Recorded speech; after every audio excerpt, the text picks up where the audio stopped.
it is a huge, huge, unbelievably amazing honor to be interviewing probably the #1 most legendary cosmetic dentist in the world. And he lives in Brazil. I'm podcast interviewing him in Morocco where it's 6 p.m. It's 10 a.m. here in Phoenix. I mean, I have heard dentists speak of you like a cosmetic god in so many countries. I can't even count it. And I mean, you're just the man. And you started out as a lab tech, which really explains a lot of your success because you started out on the other end as a certified dental lab technician, and then you became a dentist, and now you're merging it together with technology to where a dentist can transfer more information about the face to the model. Did I say that correctly?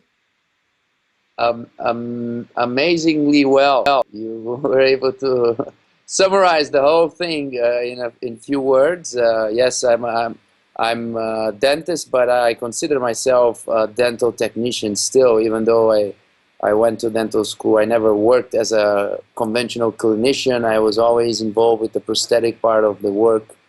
And maybe, yes, this dual combination helped me to develop the concept that we've been talking about for the last few years, yeah. So, does it help? And first of all, I just want to thank you for your introduction. It was probably one of the best and most exciting introductions. So I'm very honored to be here speaking with you, and yeah, it's a pleasure. You're either in your dental office or you're at an airplane lecture. I look at your speaking schedule, and I mean, I almost pass out from exhaustion just looking at your schedule. How many countries have you lectured in? We did on the last 7 years, we did 190 cities, I think 70 countries. And it's like an average of 180 days on stage per year. So it's every other day. Every other day. That's amazing. And is that what attributes to your good, charming looks? Is living in an airplane, eating airplane food while you're so handsome? If I doubled my speaking schedule, would I be less short, fat, and bald?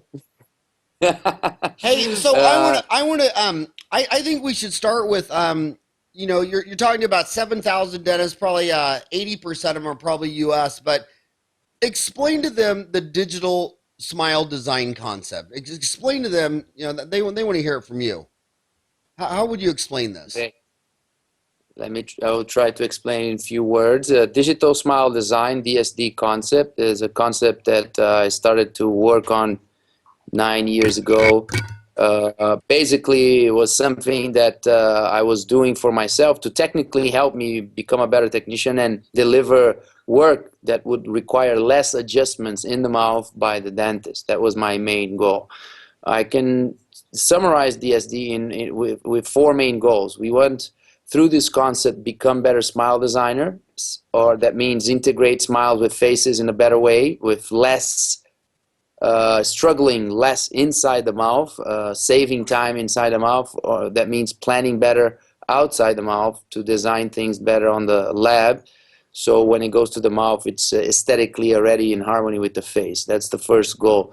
Second goal is to create a communication protocol that allows better interdisciplinary treatment planning, better communication among specialists, dentist, technician, through what we call the asynchronous online communication process that allows us to be on our iPhone, on our tablets, on our laptops, constantly 24/7 connected with the team, and without having to call people on the phone or schedule meetings or going and driving back and forth.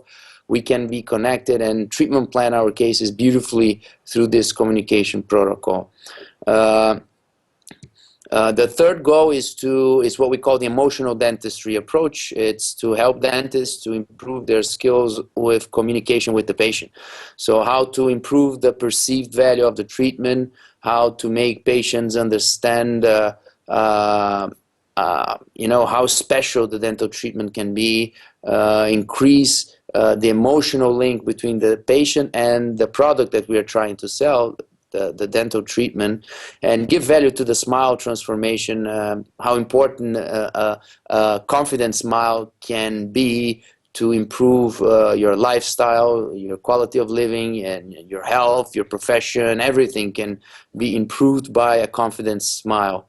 And the final goal of the DSD concept is to implement a workflow through softwares that helps us to become more precise, more predictable, more efficient, shortening the treatments, reducing the number of appointments, and being more predictable between the initial project all the way to the final outcome of the case, through a series of softwares, interdisciplinary softwares that we develop that integrates CAD/CAM with digital orthodontics, digital orthodontic, guided surgery, everything based on this initial 3D facially guided smile project. That's basically the summary of the. So how does a dentist adopt this? Obviously, the dentist has to be doing this. The lab and the dentist both have to be doing this. How does a dentist? What do you have to purchase? Is it mostly just purchase computer software, or? You basically, there's a couple of options, but you can implement the DSD concept without purchasing absolutely nothing, without having to change nothing on your the way you do dentistry. We usually show the concept. You have to understand the concept, the philosophy behind it. You have to enjoy this, the philosophy, and then there's a couple ways to implement it. On the courses that we give, we usually show people how to implement DSD on a complete analog path. So bringing this concept into the analog world and the conventional way of doing things, and you can do that in a very nice way. Another option is to integrate the concept into softwares that the dentist technician already have. Of course, everything is based on teamwork, so it is something that dentists and technicians have to understand and share the concept and the goals of this concept. We also have, of course, all the softwares that we personally developed that people can also, as an option, buy it and do everything themselves.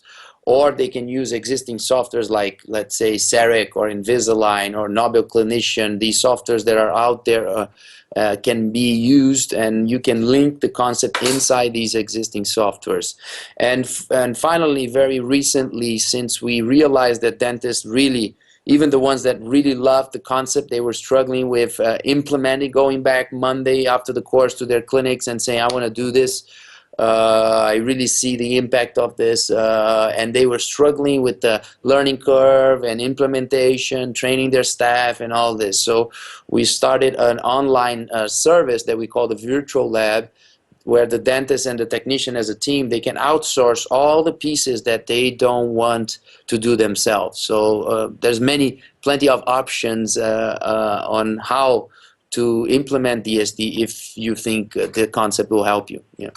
I wish on Dental Town now has 202,000 dentists from 206 countries. We put up 350 courses, and they've been viewed over 500,000 times. I would give anything for you to put an online CE course on Dental Town that you would be complete enough where they could watch this and get it implemented and going. And then you wouldn't have to fly to so many cities. That's our goal, actually. This December for us is going to be a very important month, because we're going to end the world tour, and after 7 years, we're going to stop with this craziness of traveling. Otherwise, I'm going to kill myself. So your world tour has been 7 years? 7 years, and I would say the last 3 years with the more official, the DSD official world tour on the last 3 years. But the 7 years that we've been giving this course all over the world, and it has been growing and becoming more organized, supported by important companies, and now recently, the last 2 years in a partnership with Quintessence. So it's something that became very solid and professionalized, and we are ending at this December the world tour, and next year we're going to only have our DSD centers that will be longer programs, more intense. We call it the DSD residency or the digital dentistry residency that we are starting next year. So longer programs, more in-depth into smile design, digital dentistry, and interdisciplinary treatment planning. And our centers will be only in Sao Paulo, Miami, Madrid, and Abu Dhabi. So I hope I will be traveling mainly to these 4 places, and we count on the web to spread, to start sharing this content with everybody that cannot come to our courses. So your idea is exactly what we are thinking at this moment, how we're going to create these partnerships with online educational platforms to start sharing the concept in all corners of the world. Do you remember in Sao Paulo, Brazil, the Esthetic 2000 conference with 4,000 dentists? Yes. Do you remember that? That's the largest lecture I ever got invited to speak at. Larry Rosenthal from Miami, from New York was there. Sao Paulo it's one of the most amazing cities on earth, and and the different ethnic section. Like there's a section that's like all German, and the restaurants are all German. Then another part of the town, you think you're in Tokyo. I mean, how many people live in Sao Paulo? Is it 30 million? It's 20 plus million, 20 plus million? Something. I mean, wow, what a city you live in. That is so you're going to focus on Sao Paulo, Miami, Madrid, Spain, Abu Dhabi. I've always noticed that everybody from Central and South America, their favorite American city is Miami. No doubt about it. And it's you too. Is that one of your favorite American city? It is one of my favorite cities. I think it's half of Miami nowadays are Brazilians. They invaded Miami, and it's probably more a Latin city than many Latin cities. So we all feel at home. Central America, South America, we all feel at home in Miami for sure. I have many friends over there. The weather is always beautiful. People like to travel there, mainly. You know, I love New York as well, but we believe that having the center in Miami, people from Central America, from Europe, you know, it's nice, easy. The airport is very good. You know, you can fly everywhere. So it's a strategic decision, besides the fact that we know we will enjoy life in Miami as well. Yeah, and New York's a little brutal in the winter. You know, December, January, February. Those cities. And I also want to point out a very interesting thing. I always felt I've lectured in Brazil, you know, a half dozen times. Is your dad is a dentist, your uncle's a dentist. It seems like in Brazil nobody is an individual dentist. It's like there's either half a dozen dentists in their pedigree or there's none. Is that do you notice that? It's a family business in Brazil. Yeah. First of all, Brazil has more than 200,000 dentists. So we have more dentists in Brazil than in the U.S. It's crazy, even though the population is half. We have 130 dental schools, I believe. It's crazy. It's too much, too many dentists. But many of them are like that family oriented, you know, father and son, and it goes on. We actually have a very unique tradition in dentistry. Not only me, my brother, my sister-in-law, my uncle, 2 uncles, and my father. Before us, my grandfather and 3 brothers, and my great-grandfather and 2 brothers, my great-great-grandfather and a couple of brothers, and finally my great-great-great-grandfather, also all dentists. So 6 generations nonstop. I know a dentist in Miami who has 18 dentists in her immediate family. 18 dentists. 18. I mean, 18. Just amazing. This is a record.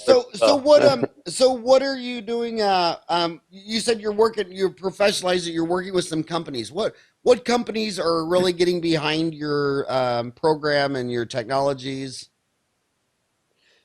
We are very happy to see that first of all that we were able to grow the concept until this point without having to commit with any kind of company. And what we say, we were able until now to do commercial free education. So every course we have this opportunity to really speak about any kind of system, even though we had the opportunity to do business specifically with this and not talk about that.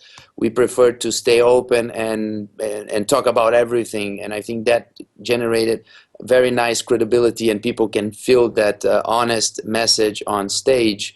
But at this point, we have also, we're very proud to see that many companies and many institutions are now approaching us on the last year, trying to bring DSD into their philosophy, into their workflow. From very well-known universities in US, we started to work with DSD at NYU, at Tufts, at Harvard, at LSU, at others institutions and universities in Europe as well, and South America.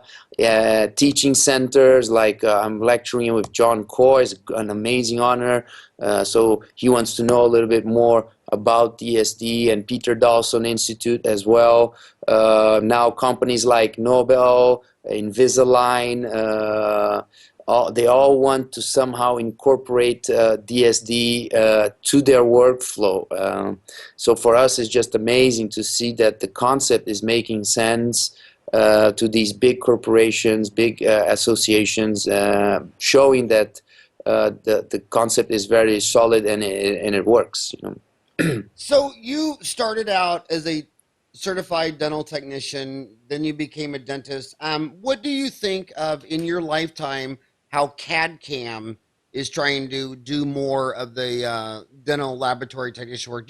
Can you be an elite cosmetic dentist like yourself with a CAD/CAM, or do you prefer a human making your restorations?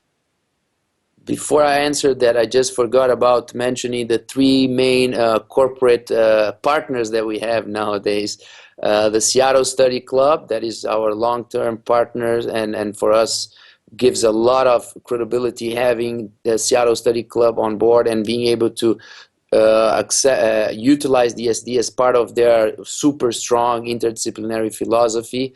Dental XP, my friends from Atlanta, where I worked for 5 years, and we've been sharing knowledge, and they've been supporting DSD. And as I mentioned before, Quintessence, probably one of the most well-known dental publishing companies that have been supporting our DSD World Tour since 2 years. These are three amazing partners. But regarding your question, yeah, we have this initial impression that digital dentistry is for average quality work and handmade is for high quality work.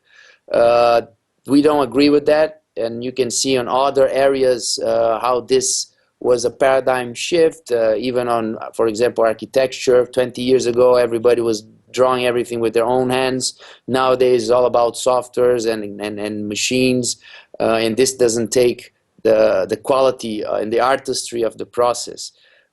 We know that through technology, just to give you an example, we can copy nature perfectly through scanning technology.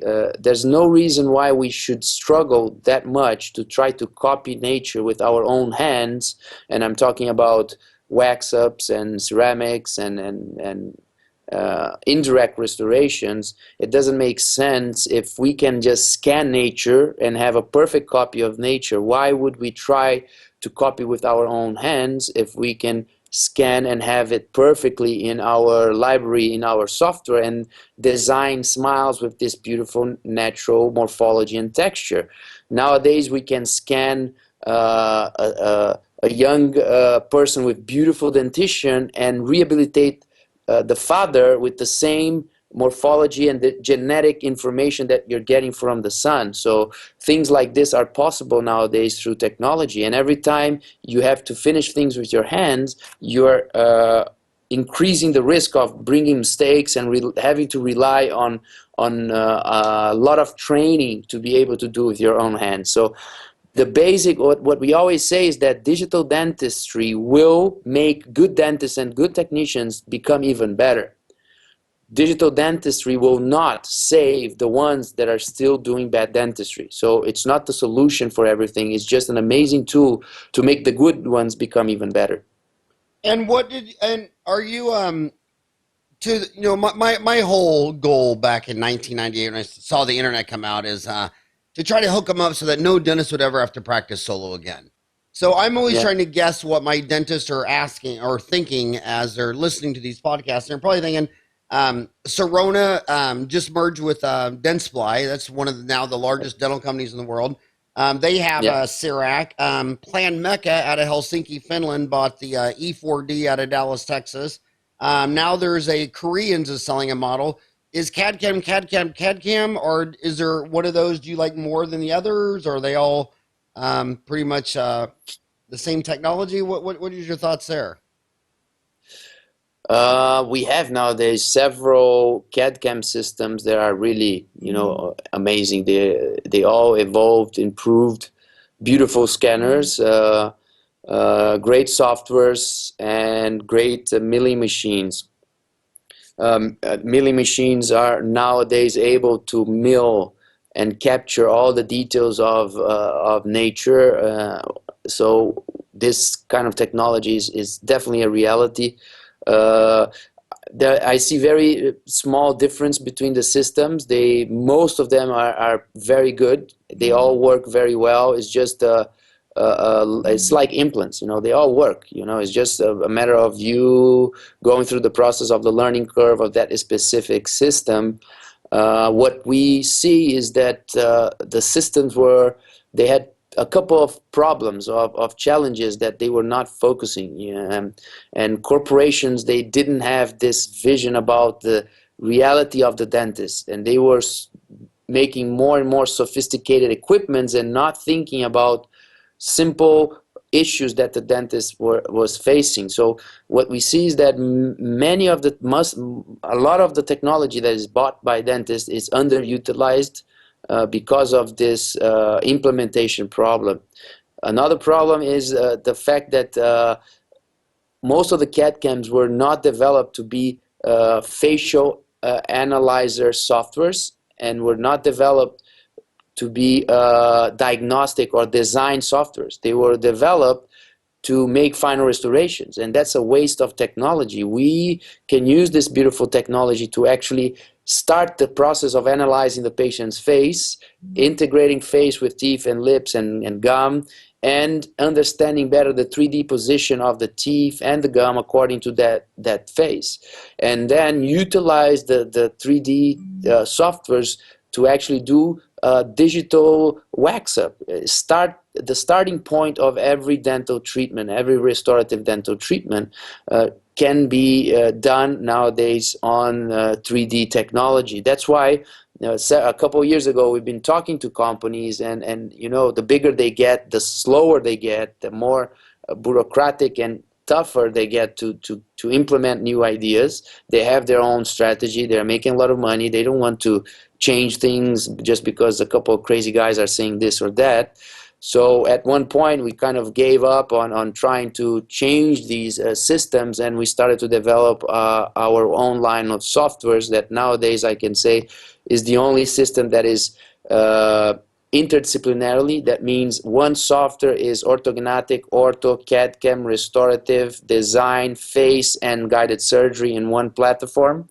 You can move teeth, you can place implants, you can move the jaw, you can add a wax up, you can change the abutment, everything together back and forth, because that's the way the treatment plan happens. It's not like fragmented. It's also the only system that brings the face over each one of these specialties and allows the dentist to have a whole vision of this facially guided treatment plan. So, through this process, you can generate communication, interdisciplinary, what we call dental brainstorm. It's beautiful to look at a case with these 3D softwares and make decisions, make better decisions by improving your visualization through digital 3D softwares. Christian, one of the things I've noticed the most from when I got out of school in 1987 at age 24, now to 2015 when I'm 53, it seemed like back in the day in 87, when cosmetic dentists who would say, I'm a cosmetic dentist, they would straighten all the teeth by filing all the teeth down for crowns. Yeah. And now Yeah. I almost believe, and I want to see if you agree with this, I almost believe, you mentioned Invisalign, that to really be an elite cosmetic dentist, wouldn't you say you have to be involved with orthodontics? I mean, don't isn't so much enamel saved by unraveling the teeth and whereas in the 80s you just unraveled them with a burr and filed down all their teeth. I mean, would you say that you have to be into orthodontics at some level if you want to be an elite cosmetic dentist? Perfectly said. I agree 110%.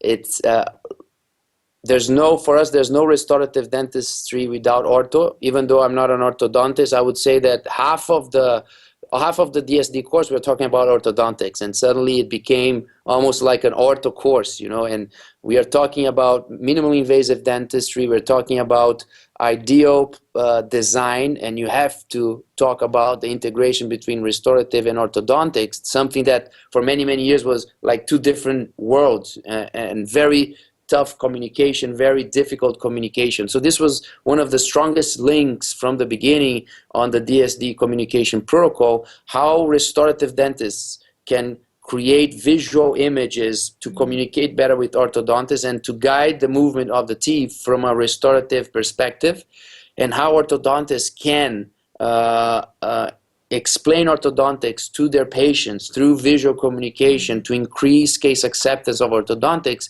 As we know, it's something difficult. The patient is always saying, oh, I don't want to do ortho. I don't want to do ortho.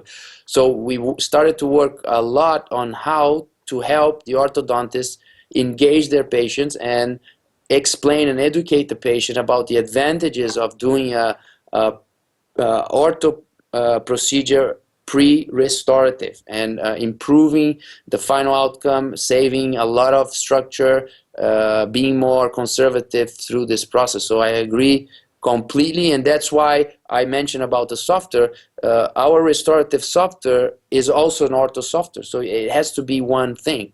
When you're designing the final outcome of restorations, according to the face, guided by the face, you're gonna immediately see the discrepancy between the ideal position of the teeth according to the face and the actual position of the teeth.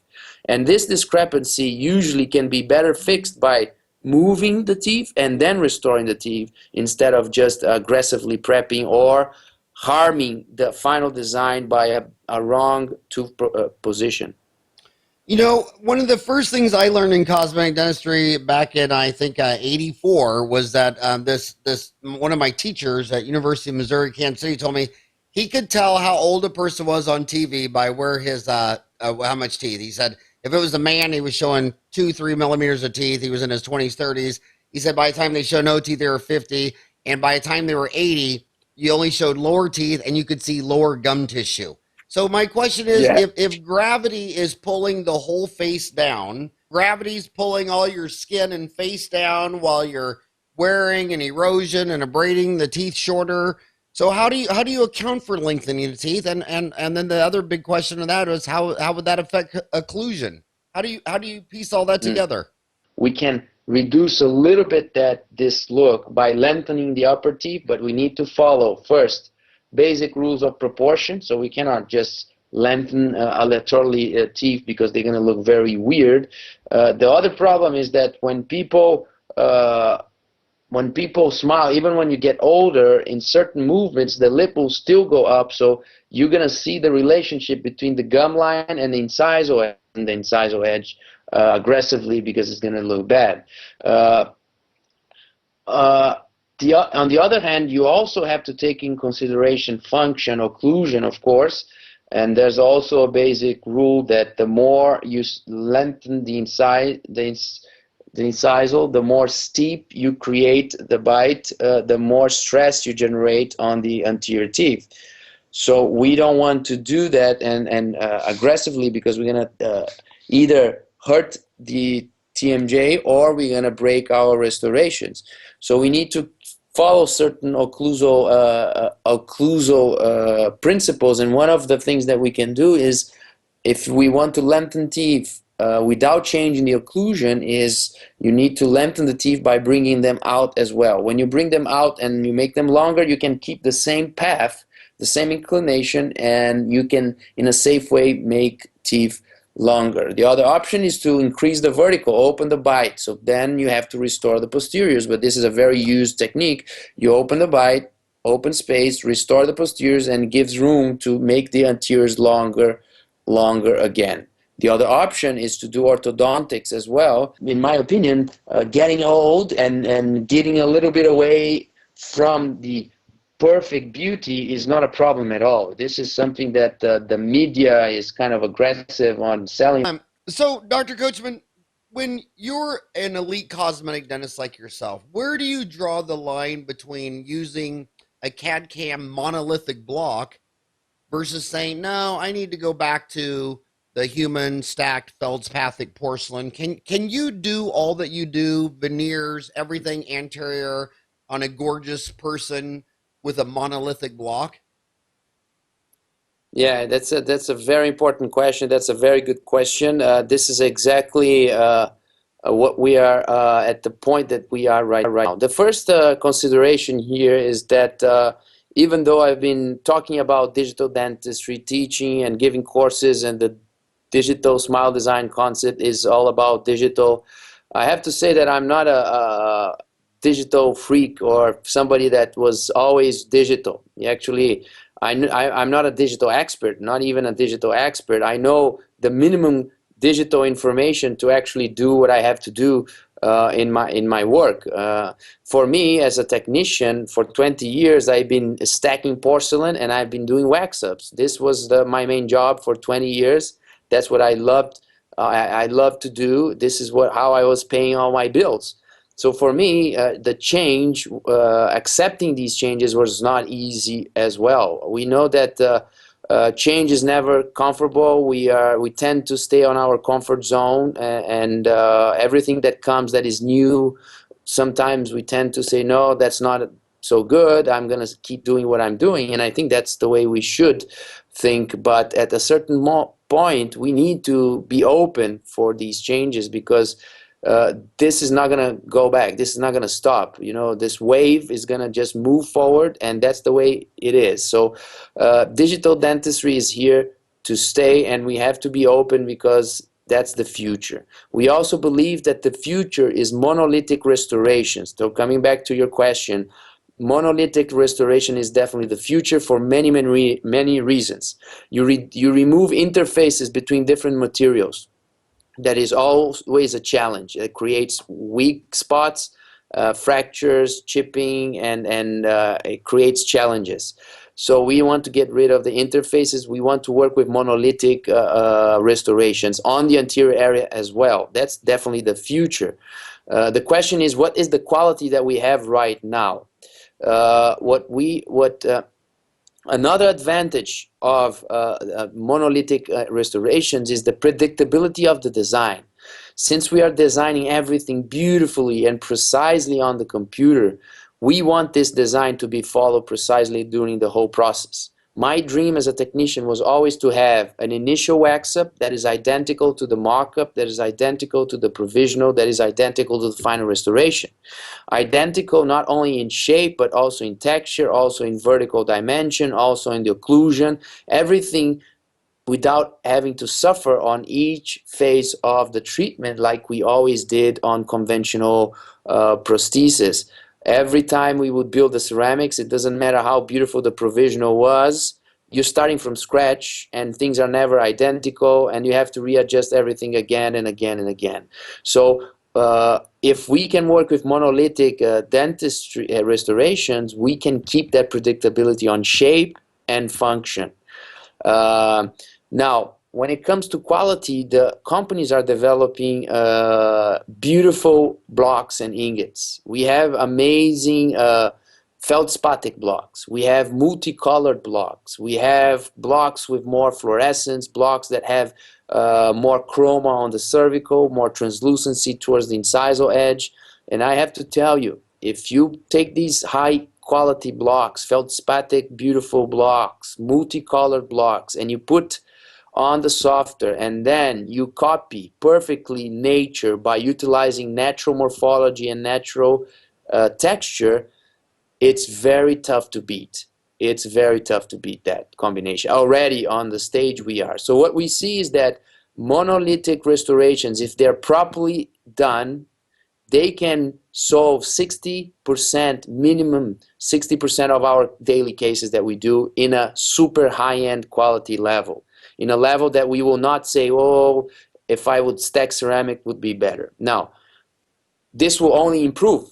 If we are now already substituting 60%, 70% of our restorations with monolithic CAD/CAM restorations, in the future this quality will improve and we will be able to substitute more and more and more. Now, which are the cases that nowadays we still have to stack and build porcelain?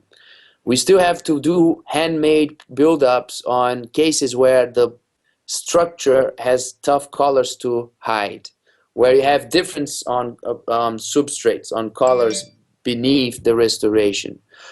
Where you want to do ultra-thin restorations, we still have to do it on a conventional way with refractories or platinum foils.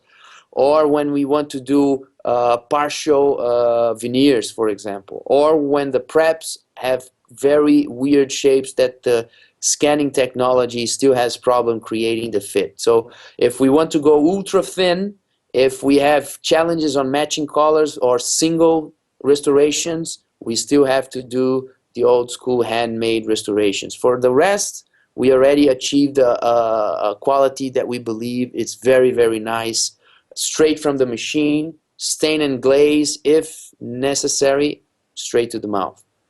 So just for the young kids, you said something very succinct, but some of the younger kids might have missed it, where one of the importance of a monolithic block, you're saying, is when you have two substances together where they join, that's a weak spot. And historically, going back 2 decades, there were some we saw this problem. We saw it with art glass, Targus vectors. Do you remember those where they were? Yes. Yeah. Explain that history lesson to make the point of why monolithic is better. Yeah, as I learned from a couple of experienced mentors, dentists, they always said interfaces are always a challenge. So when you have ceramic over metal, we know that this is a very reliable interface. It has been used for more than 50 years, but it's still a challenge. And you have to master the way you treat the materials to make them get together the best way possible. But usually when they fail on the interface. The interface between composite and enamel, between composite and ceramics, between different types of composites. When you were doing Targus vectors and bonding fibers into composites on top and trying to do, the challenge was always, we need a very strong material that usually is the base, that doesn't have aesthetic qualities. And then on top, we need to put a beautiful material that is weak, but over the bottom material, both together will create the perfect combination, like a tooth, denting enamel type of idea.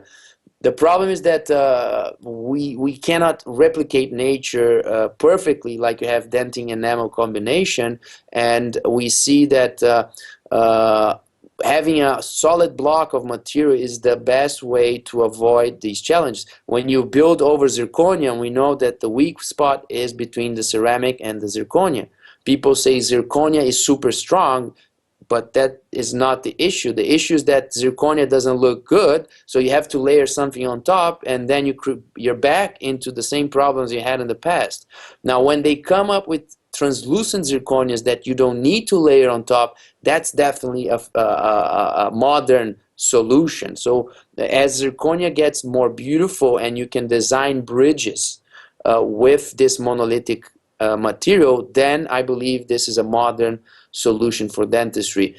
Emax, lithium disilicate, is a modern solution because you can do beautiful restorations in one block of material and has strength and aesthetics together. So dentistry is still evolving on that area, but we believe that we already have beautiful materials that in a monolithic way can give us the aesthetics that we want and remove us from the interfaces. What are your favorite blocks? What company blocks are your favorite? And do you have different favorite blocks for the anterior teeth versus the posterior teeth? Yeah. I've been working with Ivoclar for many, many years. Ivoclar for many years. I'm a big fan of Emax. We know the limitations. We know aesthetically many people struggle with Emax. We were able to learn through the process. Like everything, you need a learning curve. There's no, magic. I like the blocks for the anteriors now, the ones that are feldspatic, natural, common ceramic blocks. So usually what we do is we use Emax blocks on the posterior area for single crowns. And Empress CAD multi-blocks, the ones with multicolored blocks on the anterior area. These are the ones we have more experience. Now, Vita has beautiful blocks. What's the name of the last block, that multicolored block? Empress CAD. Empress CAD? Okay. Empress CAD. And you use that on anteriors? Yeah.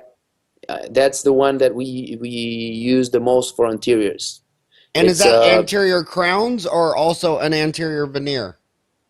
You can do crowns and veneers. Of course, I mentioned that you have the limitation of thickness from the milling system, that you have to mill something 0.4, and we know that nowadays we can do beautiful veneers 0.2 and sometimes even go down to 0.1 with old school refractory or platinum foil. So this is still, when we want to go down to these prepless ultra thin veneers, we still have to do it in a conventional way.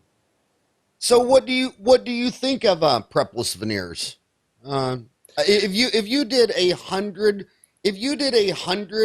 upper 10 veneer cases on 100 gorgeous people, what percent of them would be prepless, and what percent of those would be CAD/CAM versus laboratory manufactured? Prepless would be less than 1%. 100% prepless. I don't. What we call prepless is actually almost no prep. We don't believe in prepless veneers totally for 99% of the cases. Mainly because when you do prepless veneers, even if you're building the teeth out and making them longer, so theoretically you have room to do a prepless veneer, the problem is not on the buccal, is not on the incisal. The problem is in the interproximal area. And that's a very tricky area for veneers that usually technicians, they struggle because there's not enough room to wrap around the teeth and create a nice interproximal morphology. We know that to make beautiful teeth, we need to create the interproximal design to make them look elegant and to make them look natural.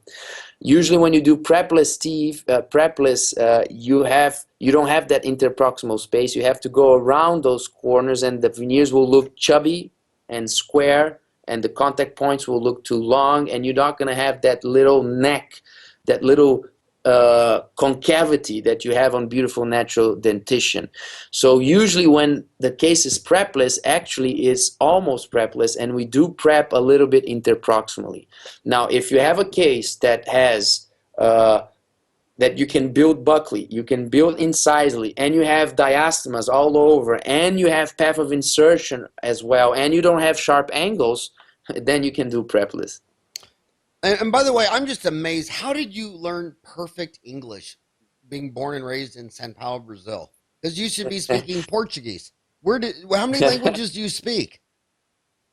I speak... How many languages can you lecture in? I lecture in 3 languages, basically Portuguese, Spanish, and English. My English I think it's okay. It's mainly it's better when it's talking about dentistry. It's perfect. We've been talking English. about it's perfect English. I mean, I'm just telling you, you're a genius in so many ways. So I want to ask you, I think you're a special person because, like, say you're a certified dental technician and a dentist. If you were put on your certified dental technician hat, Would you rather receive an impression for a single crown on a molar? Would you rather receive an impression like vinyl polysiloxane or polyether, or would you rather have a digital scan come in for you? What would you rather work with? No, nowadays, for simple cases, the digital scan. Digital when you do a digital workflow on this type of restoration, you skip so many steps and you avoid so much distortion that you reduce a lot the problems. You know, if you think about the conventional way of doing, how many little things can happen, can go wrong, and how many little distortions you add on top of the other, so at the end you don't have, you end up having a problem. So you know, you can have distortion on the impression, you can have distortion removing the impression, you can have distortion pouring the model, you can have distortion setting the stone model, removing the model, cutting the model, trimming the model, wetting the model with different humidity and temperature, and then trimming the die, and then chipping the die, and then abrasion on the die, waxing, spacers, everything is very critical. Well, when you scan digitally and you jump into a software and you design a crown or an inlay only or a tabletop, whatever, on a digital, you just remove like 15 or 20 things that could go wrong. So it's obvious that this is something that is here to help us, and definitely dentists should be using digital impression for sure, because this is something that is already profitable, it's already feasible, and it's already technically an advantage. And I personally feel that's why Dentsply just bought Sirona, because Dentsply is an older company selling hundreds of millions of dollars of impression materials, and they didn't really have a digital strategy or plan. And now by merging of equals with Sirona, now they have a complete digital plan and strategy for the future. I think that was their strategy. It's like we're kind of behind the curve on digital. So is there any oral impression scanners that you like or prefer? You think some are better than others? What do you use? I work with several dentists, so we work with several different scanners. We still use bench. I think bench scanners are still something very important, because the intraoral scanners they don't solve all the problems. For single units is perfect. For initial diagnostic models is good. But when you're doing bridges that goes around the curve, you cannot scan yet intraorally. So you still need precise impressions when you are doing bigger cases and then scanning these models on a lab scanner. When it comes to intraoral scanner, we know many of them are very, very nice. You know, the ones from Ceramic that you just mentioned, the Omnicam, and then from Tree Shape, it's very, very good scanner. True Definition, very good scanner. These are basically the ones that the guys I'm working with, they use the most. What about the one from 3M? I heard it's very good. I don't have experience with that one. I never had much cases. I want to ask you another question. You just said when a bridge is going around the corner, when you're trying to do elite cosmetic work and someone's missing an anterior tooth, do you personally feel you can make that more beautiful with an old-fashioned bridge, or do you try to attempt placing an anterior implant? What do you think is harder to make beautiful? If you're, I'll give you the problem. Missing one anterior tooth. Would you could do anything, would you rather say, I'm going to place an implant and I can make that look perfect? Or would you say, no, if aesthetics is the chief concern, I'm going to go with the bridge? Okay, that's another good one. First thing that we see happening is that two sentences that I love, that I heard recently. First is that implants are amazing for people that already don't have teeth. Second thing that I heard from Yaki Gamborena, one of the best implant perio restorative guys that I know, he said, the more I know about implants, the more I like natural teeth. We know we know that implants are amazing, yes, but there's limitations, and we are learning with experience now with cases 20 plus years in the mouth. We see that there's many issues involved with implants. That's one point. But for me, always, since the beginning, the challenge is not even the teeth. The challenge is the gum. So making teeth look natural is, it's done. It's over. We know how to do that. You know, that's not anymore something that, oh, it's a huge challenge. Thousands and millions of technicians all over the world are super well trained to make teeth look like teeth. Now, the gum is definitely the problem. That's probably the only remaining aesthetic challenge that dentistry didn't find the solutions for it yet. So when you have a missing papilla in between teeth, you are in trouble, because there's not many things you can do to regain three-dimensionally a papilla in between two adjacent missing teeth.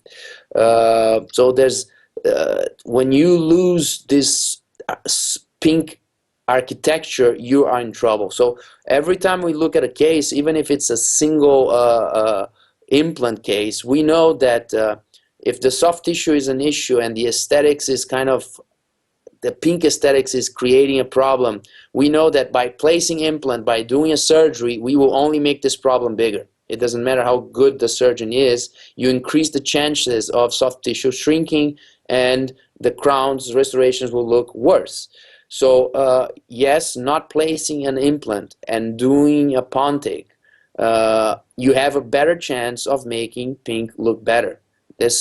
People know that working with the pontic is easier than working with an implant restoration when it comes to soft tissue management.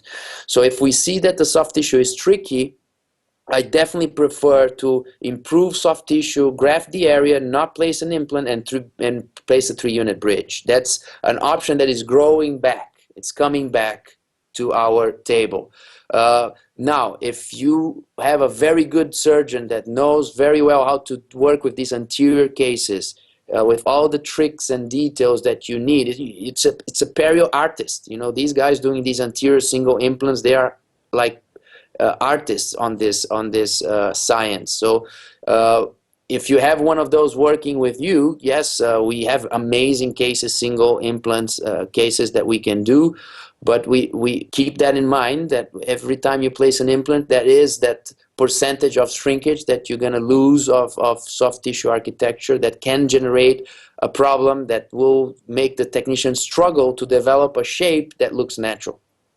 I think it's amazing. The smartest dentists you talk to, like yourself, they're never extremists. They're never all implant, all bridge. I think it's a human error, especially young minds have, where they're extremists. They'll think left, right, up, down, yes, no. Yeah. And older people and wiser people, everything's in moderation. You know, there's indications for this, there's indications for that. And nothing is simple black and white. So I'm at the end. I want to switch gears completely, and because so many dentists look up to you from so many continents. And what do you think amalgam is extinct, or is there, like, you're in Brazil? There's 200,000 dentists in Brazil. There's 150,000 dentists in the United States.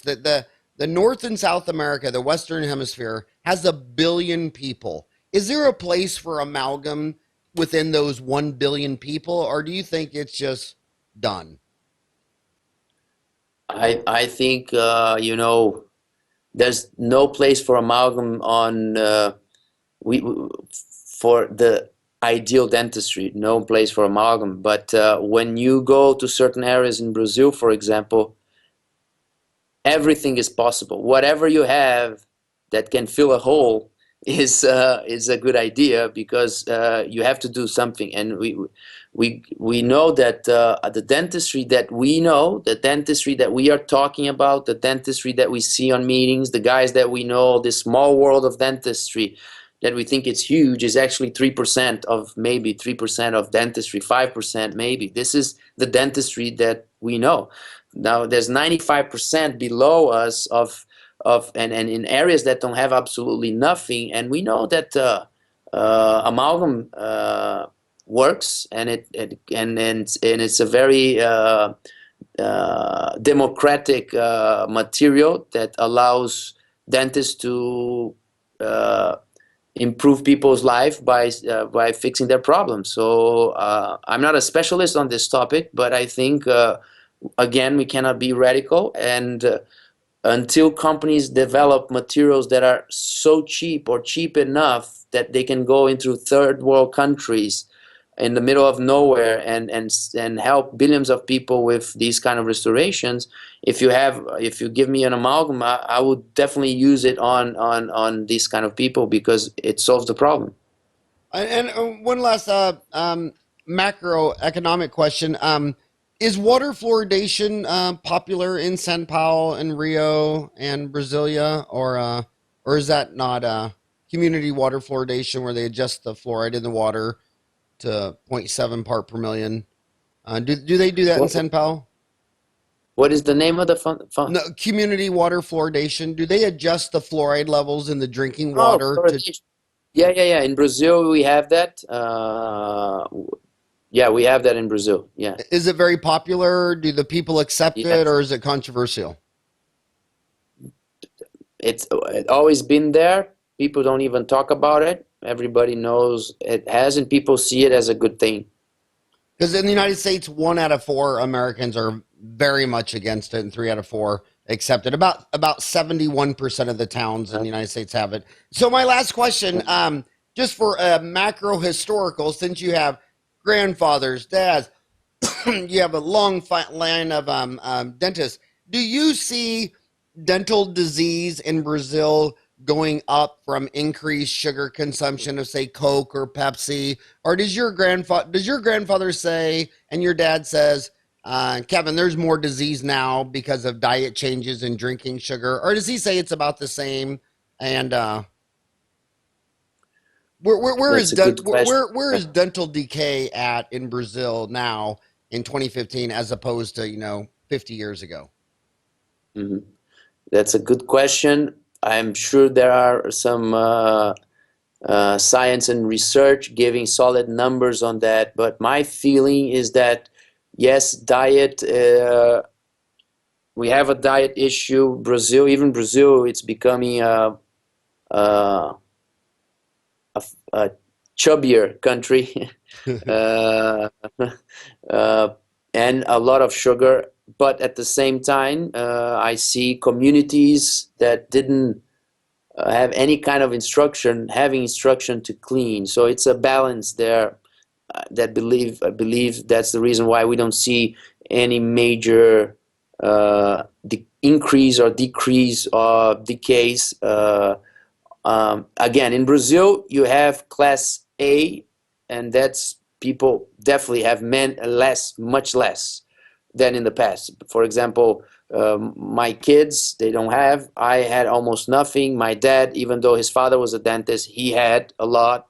And his father, even though his grandfather was a dentist, had even more and lost teeth. So we see that the educated people are definitely having better teeth and preserving better their teeth. But if you go to the very poor communities where sugar is more accessible now, you're going down. So you have two different worlds. Now, several strategies bringing education to these poor communities. Now you see poor people brushing their teeth, and that is kind of helping as well. So I don't know exactly the numbers, but definitely on class A is getting better, and I believe on the lower levels is kind of balance in between more sugar for sure, but more education, dental education as well. So that's what I see. And then my final question has nothing to do with dentistry. The World Cup was in Brazil. That was an amazing. I was glued to the TV for so long. And you really want to talk about? and then one of your training centers is in Abu Dhabi. Isn't that where the World Cup is next? The next World Cup is in actually the next one is in Russia, Oh, the next one's in and Russia. the following the next one in Russia in 18, and the following is actually in Qatar, if I'm not wrong, Oh, not okay. in the Qatar. Emirates, Okay. but So I in was, Qatar in 2022 under a heat of, I don't know, 60 maybe 110 Fahrenheit. well, I felt like I lived in Brazil during the whole World Cup deal. That was just an amazing, exciting time. It's a lot of fun. It's That a was a lot lot of of fun. fun. Well, hey, again, I think this might have been the greatest interview I've ever done. Really, you're a legend. You're a rock star. You just good. Congratulations on your world tour, and I hope someday you would grace us by putting a course on your digital smile design on Dental Town. I think that would really explain it to a lot of people. But thank you so much for your time. Say hello to Morocco for me, and thank you again. Howard, thank you and your team so much. I think that what you guys are doing is amazing. You know, this philosophy of sharing and bringing information and exchanging information with as much people as possible. This is our philosophy as well. You know, I hope one day we can talk live in person and exchange more information and get to know each other more. It was really fun to be here with you, and the interview was actually very cool for me as well. And yeah, definitely let's talk about how can we share content with you guys. And I'm totally open for whatever idea you guys have on how to bring this information to the whole world. All right. Well, you definitely left dentistry better than when you found it. So on that note, I'll probably see you. I'll see you in Miami sometime. Perfect. I will Okay. look for you. Okay. Bye bye. Ciao.